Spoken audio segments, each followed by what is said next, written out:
ഉണ്ടാവുന്ന വാശി, കുറുമ്പ്, അനുസരണക്കേട് ഇതിനൊക്കെ നമ്മൾ പേരൻസും ബാധകമാണ്. കുട്ടിയുടെ അമ്മ പറയുകയാണ് ഇന്ന് നീ ചോക്ലേറ്റ് തരില്ല, അല്ലെങ്കിൽ ഇന്നത്തെ സ്ക്രീൻ ടൈം കഴിഞ്ഞു, ഇന്ന് കളിച്ചത് മതി എന്നൊക്കെ പറയുമ്പോൾ കുട്ടികൾ സ്വാഭാവികമായിട്ട് എന്ത് ചെയ്യും? നേരെ അച്ഛൻ്റെ അടുത്ത് ചെന്നിട്ട് ഒരു 5 മിനിറ്റ് കൂടെ കളിക്കാൻ സമയം തരുമെന്ന് ചോദിക്കും. ആ സമയത്ത് വാത്സല്യം അധികമായി ഒഴുകി ഫാദർ എന്ത് ചെയ്യും? ഓക്കെ, ഒരു 5 മിനിറ്റ് കൂടെ കളിക്കാൻ തരാം, അതിൽ കൂടുതൽ തരില്ല എന്ന് പറയും.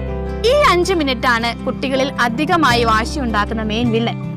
കുട്ടിക്കപ്പോൾ മനസ്സിലാവുകയാണ് എന്റെ ടാൻഡ്രംസ് അല്ലെങ്കിൽ എന്റെ ഡ്രാമാസ് ഒക്കെ ഇനിയും ഇവിടെ പോസിബിൾ ആണ്.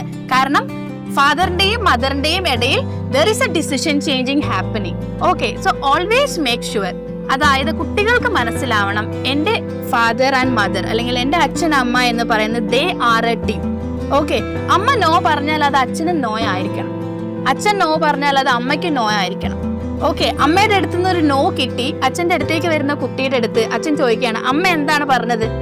ഓക്കെ, അമ്മ നോ പറഞ്ഞിട്ടുണ്ടെങ്കിൽ ദാറ്റ് ഈസ് എ നോ എന്നുള്ള ക്ലിയർ ഇൻസ്ട്രക്ഷൻസ് കുട്ടികളിൽ ഉണ്ട് എന്നുണ്ടെങ്കിൽ ഒരു പരിധി വരെ കുട്ടികളിലെ വാശി നമുക്ക് ഒഴിവാക്കാൻ സാധിക്കും. കാരണം കുട്ടികൾക്ക് മനസ്സിലാവും എന്റെ അച്ഛനും അമ്മയും ദേ ആർ എ ടീം, അവരെടുത്ത ഡിസിഷൻ എന്തായാലും ചേഞ്ച് ചെയ്യാനുള്ള ഒരു സാധ്യതയും അവിടെ ഇല്ല എന്നുള്ള ഫസ്റ്റ് മെന്റൽ റോൾ കുട്ടികളിലേക്ക് കയറി കഴിഞ്ഞാൽ that is the first step to reduce the tantrums. So parenting is partnership. So അച്ഛൻ എടുക്കുന്ന ഡിസിഷനെ അമ്മയും, അമ്മ എടുക്കുന്ന ഡിസിഷനെ അച്ഛനും എപ്പോഴും റെസ്പെക്ട് ചെയ്യുക. And you should have a mutual understanding about what to do with your children.